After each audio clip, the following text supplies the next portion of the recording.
El Nino's supposed to kick in.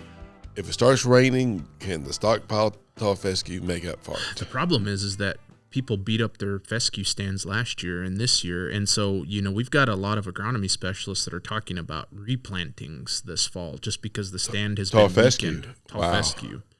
So that's a big concern. In fact, I think we're working on creating some content around. Hey, you're at what point should we just spray out what's left and start over again, just because the stands have been weakened to such an extent. So I've heard that from Tim Schnockenberg and Sarah Kenyon and some of the agronomy specialists in the southern half of the state. So they're in their second year of drought. They're in their second year of drought. So our stockpile tall fescue, that's what we often depended on to get us through the winter, and so since we're beat up so bad, we may not be able to depend on that. But can we overseed cereal rye in it, for example, or plant cover crops? Can we go that route? Yeah, so I think that's a question that a lot of folks have on their minds right now. So, we're going into our two toughest months for forage production in a calendar year, right. July and August. So, in terms of planting something and getting an immediate response, I'm not comfortable recommending that to anybody, right? Because we've depleted soil moisture. We've got our warmest temperatures of the year. We're way behind in precipitation in the first place. So, unfortunately, in a lot of respects, and this is my opinion, this isn't a fact. My opinion is that a lot of folks that are in that spot right now probably have the forage that they're going to have for the next 60-ish kind of days. So, I don't know that there's short-term options or something that we can plant that'll produce a crop for us in the next 60 days. But, if you look out a little further, certainly we've got cover crop cereal rye. We've got other fall planting options. Now, are you in the position where your fescue stand is going to recover if we fertilize properly in the fall? That's another question that agronomy specialists across the state are asking right now, because in many parts of the state we'll be going into 12 months of continuous drought, and those pastures would have been eaten down last fall. They would have been abused again this spring. And, some of the agronomy specialists have noted weakening of the tall fescue stands and pastures and are questioning whether those should be renovated and reseeded this fall. So does this adversity bring some opportunities that we could turn our tall fescue pasture into a mixed stand or something? Absolutely. Well, and that's a great question. So it's not necessarily the ideal time to be planting native warm season grasses, but certainly if you had an annual crop that would sort of get you through the fall and then come back in and reseed. Now, I'm not an agronomy specialist, so please refer to our experts that we have at MU Extension for the specific route to go if you want to diversify your forage crop. But you've hit the nail on the head, Tim. I talk to a lot of folks now. Their native warm season grasses are doing okay. I mean, they're not as productive as they would be in a normal or a wet year, but they're hanging on better than the fescue is right now, because fescue generally is going into its dormant period, based on its pattern of growth, being a cool season perennial grass, whereas the native warm season grasses are tolerant of warmer temperatures. They're really tolerant of lower moisture conditions. So it's a good idea to diversify your grazing platform if you haven't already. And I've argued for years that the weakness of the Missouri forage model is that a lot of folks went all in on a monoculture, right? So we were tall fescue, and not even so much tall fescue, we were just focused on cool season perennial forages. That was our functional group monoculture. And I think there are producers now that are finding value in diversifying their grazing platform by incorporating native warm season grasses, incorporating other species options that maybe have different growth patterns than tall fescue. Yeah, I've sent samples of forages off for analysis. I'm always surprised that the native warm season grasses don't come out that great compared to my tall fescue. Is that just underestimate them, or is that the way it is? So that's a question that we've debated internally for a while now. Is that there's at least some anecdotal evidence that the warm season grasses, quote unquote, feed better than they test. I think there's a number of factors at play, though, right? So it depends on, are you testing hay? Are you testing fresh forage? Certainly those native warm season grasses, when you let them overly mature, and if you're cutting, a 5-6 foot tall warm season grass plant, that's a lot of lignin, that's a lot of cellulose, that's a lower quality feed stuff just because it's over matured, just like we would talk about in fescue. And so it wouldn't be that common or that uncommon to see, mid to high 40s TDN from an energy value perspective. But I think what's the sticker shock for a lot of people is that warm season grasses, they'll dilute crude protein out to a much greater extent than fescue. So I've seen some pretty mediocre fescue that'll still test at 6, 7, 8% crude protein. Right. I've seen some native warm season grasses that'll test at 3. Is that because the volume's so big? The volume, and that's a feed stuff that will respond when fed to beef cattle, will respond to protein supplementation. So, we don't always consistently get a protein supplementation response with fescue, but especially when we get into those native warm season grasses, that cows will eat more of it and they'll increase their energy intake overall when you provide them half to a pound of crude protein per cow per day in conjunction with those native warm season grasses. And that lignification is going to start coming probably in August, isn't it? Yeah. We want to start managing it now. Yeah. And really, you should think about it in terms of height as much as anything, right? Yeah. So if you've got a stand that's already 4 or 5 foot tall, it's probably about ripe to be cut, if not even sooner than that, because you're certainly going to have time for it to regrow afterwards. So, I am of the opinion, though, that a lot of the benefit to native warm season grasses are lost if you're simply cutting it for hay. Now, in a year like this year, we don't have a whole lot of options. So, right. I mean, we've got to work with what we can, but I know there's a lot of folks that are utilizing their native warm season grasses as a hay crop, and that to me almost seems like a waste. It should be grazing.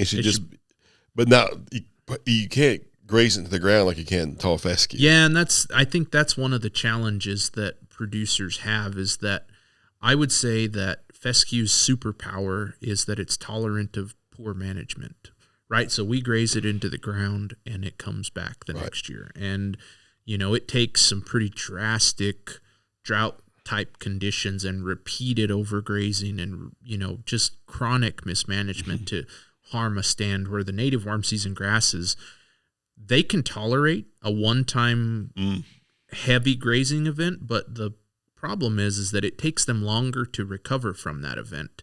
And so often what occurs is that producers will come back to it before it's developed a full complement of leaves, before it's recovered its root material. And so, we have, in my opinion, as an institution, been a little overly cautious with statements like, we can't graze it below a foot. Mm-hmm. The reason I say that is because I was trained in the tallgrass prairie in Kansas, and we did not get off of the prairie when it was a foot. What we did was we left a longer period of recovery between grazing events if we were going to consciously graze it down hard. So you could graze it this summer hard with the idea you're done for the year. Exactly. You got to leave it alone. Yeah, you've got to allow it. The rule of thumb is to allow it to develop a full complement of leaves again before you grow it. So it's not, hey, it got to 18 inches. Let's go in there and graze it down. It probably needs to grow to 24 to 30 inches at least, And so, rest is the secret weapon in forage management. Sure. Most plants will handle hard grazing as long as it's one time and as long as they've got a lot of rest. That there are other instances where, for example, in a pasture where we are understocked, where cattle will come back. So the plants that don't get grazed on the first pass ripen, mature. They don't get grazed on the second pass because the cows don't prefer them. But the plants that were grazed the first time, they sprout up a few inches of new, vegetative, tender, young, lush growth. And what happens? Cows come back and graze them again. And so, this is a crazy statement to make, but it's true.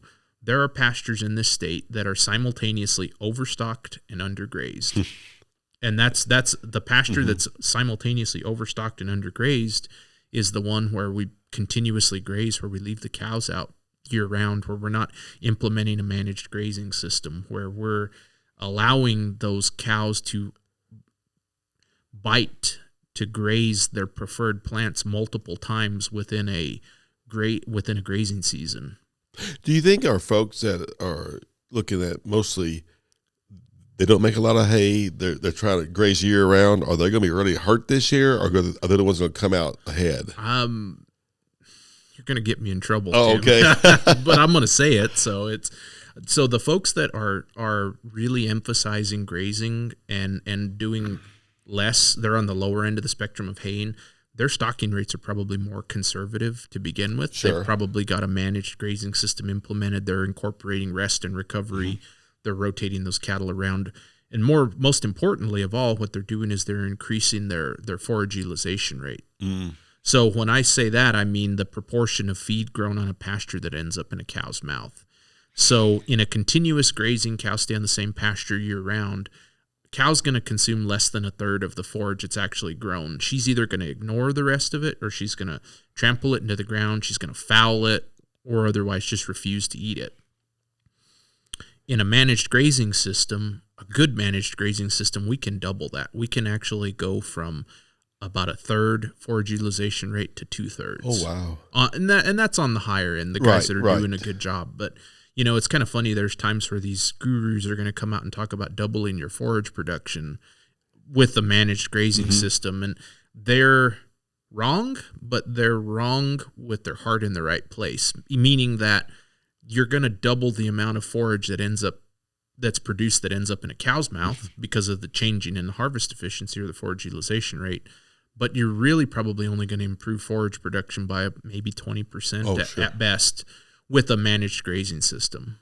You're just consuming more of it, and you're taking better care of it. Now, the big question now, in 2018, you said, you all were saying, I wouldn't reduce my herd right now because it's going to cost a lot to take it back, because this is more of a regional, localized drought.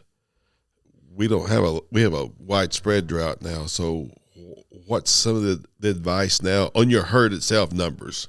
Well, so that's a really, really tough question to answer. And I'm not trying to avoid the question. The problem that I see is that we have not had a cattle cycle. Like, we generally have 10-year cattle cycles where the inventory of beef cows in the United States increases for a period of time and then it declines, and it's just cyclical. So the last cattle cycle should have bottomed out in 14 and then come back up. Well, prices got crazy in 14. We kind of started to come back up in 15, but then we sort of continued a death spiral downwards. I mean, we're producing as much beef today with the same number of cows we had 50 years ago right now, if not 60 years ago. So, meaning our beef cow inventory is below 30 million for the first time in a long, long time. Wow, with twice the population. So we're in a situation here now where it's not difficult to see a scenario where cows are real valuable in 12 months, where calf prices seem high right now. I mean, who would have ever thought $250 for a feeder calf? It's not hard to see a scenario where that's even higher next year. And so there's a lot of folks that are interested / willing to spend big money to maintain their cow numbers, to hang on to get to that promised land. But, the challenge there becomes there has to be a break point, right? So I don't think it's profitable to spend $1,000 to get a cow through the next 6 months, because I'm probably going to make maybe an extra $300 to $500 next year. At the same time, I also respect the opinion of folks that say, well, look, these cows if a running age cull cow is going for 90 cents right now, I can see a scenario where that cow next year as a bred female is going to be worth $3,000, right? And so, that's the age-old adage of don't sell low only to buy back high later on. And so you really have to kind of look at what you've got, what your resources are, what your capital is. How much are you willing to put out right now to hang on to these cows to get to next year. So if you've got some stocker heifers, would you say, maybe I need to keep those and bring them back? Absolutely.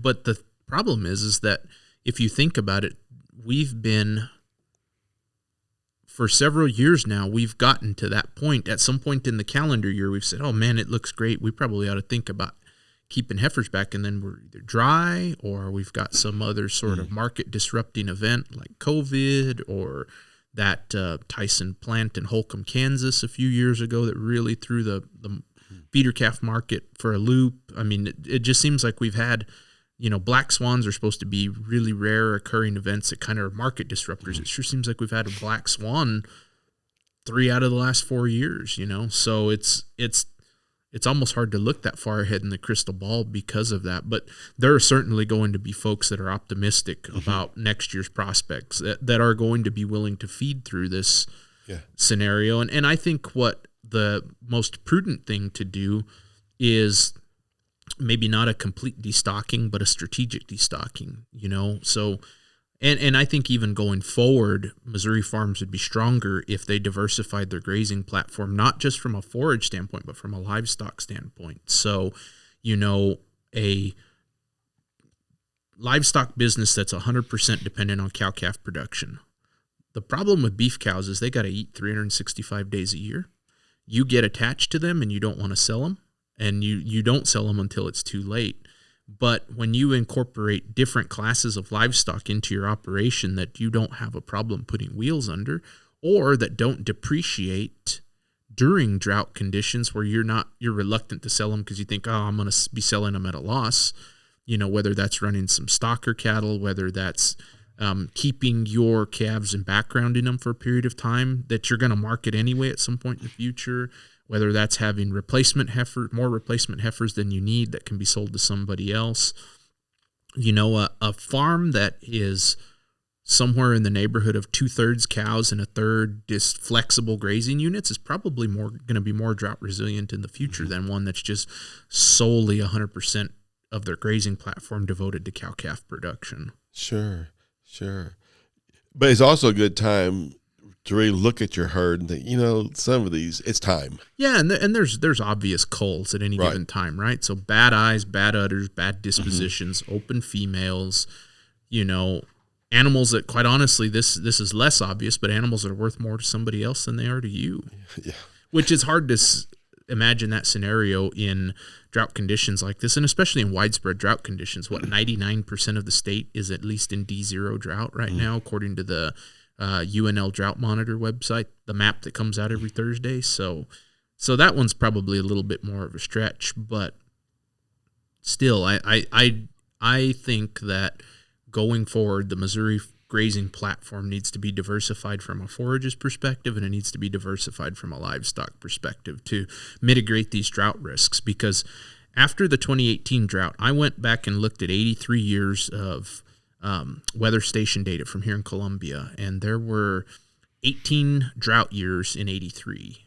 The 83 years of data. That's a drought about every 4.5 years. So if you've got 2 droughts a decade and you make $100 a cow in a good year, but you lose $300 a cow in a bad year, you're losing more money in the bad years than you're making in the good years, and they're balancing, or they're canceling each other out. So, I think pursuing a strategy where you lose the least money in the bad years rather than make the most money in the good years is probably more financially prudent for cow-calf production systems. In 2018 and 2023 now have reminded us we need to have a management plan on our pastures and our hay crop that's not solely dependent upon one source. Absolutely. If we didn't learn that in 2023 is going to, and 22 and 23 are going to help us with that. Absolutely. Well, if you think about it, 12, 18, 23, you go back to 2007. I mean, it's we don't know when the next one's going to come, but we know that there's going to be a next one, and it's not going to be that far away. In some of our decades, we've had 3 of them. Absolutely. So it can happen. Well, Eric, we have one other question. We're running out of forage, and our hay's gone. Our forage is short supply. But water is also a big concern. What are you seeing on that? Well, so I mean, we're going to have live water that's drying up. Certainly, streams, streams that feed into ponds that would have been spring fed, that the spring has temporarily dried up. I've got a lot of concerns going forward about keeping these cattle watered, and in particular ponds that are, there's no exchange of water, there's no flow in or out of. The potential for blue-green algae poisoning is going to be there. It's I'm not the toxicologist, so I don't want to overstep my bounds here, but there's certainly these scummy ponds that cattle are going to be drinking out of. There is some concern of algae blooms that would produce toxins that would potentially kill these animals. So if they're in the ponds already because they're hot and defecating there, is that going to make it even worse? I don't know if that's necessarily going to be worse. Good. Typically what we see when the risk for blue-green algae type blooms come up is when there's no water going out of the pond, no water, when it becomes stagnant. Okay, So it's stagnant water that are a larger concern. But I would encourage you to follow up with Tim Evans, our toxicologist in MU Extension, because he knows a lot more about that than I do. I've seen the bad end of blue-green algae poisoning in 2012 when I was in grad school at K-State. We lost a half dozen replacement heifers to blue-green algae overnight, essentially, because we had turned them into a pasture with a stagnant pond that was their only water resource, and we didn't really think about it at the time, but they went and got a drink, and it's rapid poisoning. So it's a 12-hour deal or less. Can we recycle our water and get around this, like pump it out and then so kind of aerate it? I wonder. So I think, and I'd have to double check this. I'm kind of on the spot here. I think you can put copper sulfate in to reduce the extent of the algae bloom. I think you can recirculate it, but if I was going to do something, I'd probably pursue the copper sulfate first. Okay. So, because I think that's the tried and true algae bloom preventer reducer. And in the past, many times we just pump out of a creek and into our pond if we had that opportunity. But I was just looking at the ones around here; they're dry. Yeah, and you're absolutely right. And the thing that we don't think about too is that water is such an important component of reducing heat stress as well, right? And it's not just the cows standing in the ponds getting cooled off; it's availability of water quickly that helps them dissipate heat loads during these dog days of summer. So, I've seen cases where heat stress has been made worse by limited water availability. So, Sure. Somebody that's hauling water needs to make sure that they're hauling a day's worth of water to cattle, so cattle that in normal times, they're going to drink about a gallon of water per 100 pounds of body weight per day. Well, during peak summer months, that's going to double pretty easily. If you're planning to haul water right now, you probably need to be hauling 25 to 30 gallons per mature cow, depending on size, right? Mm-hmm. So for something between a 1,250 and a 1,500 pound cow is probably going to cover a lot of folks, but really probably on the higher end, it's probably not a bad idea to be, if you're planning, because you also got to plan water for the calf as well. So, right. Spring calving cow with a 300 pound calf at her side right now, and she weighs 1,300 pounds, you might need 32, 33, 35 gallons of water.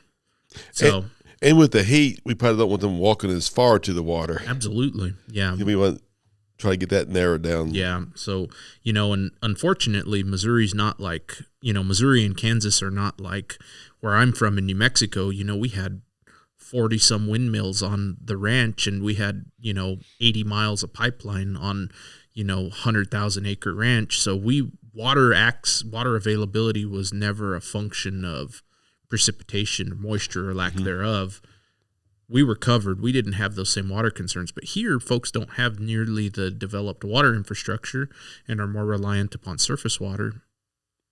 That increases your risk. I always say, and people scoff at me sometimes, the greatest return on investment you could invest in on a farm is water infrastructure, consistent water infrastructure. And what about salt? Is that become a bigger factor then during these hot periods that have? So, that's a really good question, Tim. The loss of salt, loss of electrolytes through perspiration in cattle seem to be less than they are in humans, right? So they don't sweat near to the extent that we do to cool. A lot of the cooling actually comes from panting, from breathing, right? So you'll see cattle that get hot and, their respiration rate is elevated. And if they're breathing hard enough, they might even start slobbering a little bit. So, that's an important component of dissipating heat is actually that respiration. So, the salt loss, the electrolyte loss is probably less important for them than it is for us. Okay. It's more so access to water. The challenge that cattle have that we don't is that 55-gallon drum that's attached to their belly. It's a fermentation vat. Fermentation produces heat, right? So, in fact, peak heat loads in cattle typically will occur within 4 hours after sunset each day because they're fermenting the day's feed. They're hot anyway. They're kind of slow to dissipate heat, especially with cattle on Kentucky 31 tall fescue. We get into ergot-like alkaloids consumption and fescue toxicosis. It presents itself as increased heat stress. So, it's a tough spot to be in. So, talk about adversity and opportunities. If we do have to redo our tall fescue, getting some novel Indifide or whatever instead of trying to reduce your reliance upon K31 fescue, especially in the summer months, diversifying into novel Indifide or warm season grasses. That's certainly going to pay you dividends to pursue that strategy. I think the concern when you think about it is trying to make the renovation from one forage species to another pencil, right? So you got to take it out of production. Yep. You're looking at a couple $100 an acre, conservatively, estimate for price. But, there's plenty of evidence that the benefits in the long run outweigh itself. It's just situations like myself, that farm that I had rented in Randolph County, I'm not going to renovate a rent farm, So there's plenty of people that are going to have to work with what they've got, Sure. And I think those are the folks that are better suited to really diversify their grazing platform and maybe not try to have cows on that fescue in the heat of the summer, or have fewer cows and try to help themselves out by avoiding some of that stuff. So, right. Because we always just ran stocker cattle on my place and custom grazed them, and we grazed them hard in the spring. We got off by the 4th of July. And just let those pastures recover during those months. And that way we didn't have to fool with water and heat stress, dry conditions, pink eye, all of those fun things that we get to deal with in the summer months. And stocker's a little bit more forgiving. Absolutely. Than a pregnant cow. Absolutely. All right. Well, Eric, anything you want to summarize before we sign off? No, I don't think so. I think we covered a lot of ground there. So, I would just say, please get in touch with your local extension office. They'll help connect you with state specialists. If you've got really specific, detailed, nuanced questions, we're going to be doing drought meetings all across the state over the next couple of months. I know a lot of them are being organized kind of at the local level. But state specialists are going to be participating in some of those. So we're here to help. We're also updating a drought resources webpage within extension.missouri.edu. So if you want to Google Drought Missouri Extension, it'll take you to an updated webpage where you'll find guide sheets. You'll find press releases on local events coming up, and then also articles that have been written by field faculty and state specialists. You'll get connected with state specialists and field specialists that are working in drought or could help answer questions locally. You also get to see where the meetings are coming up in your area. So, and that's website.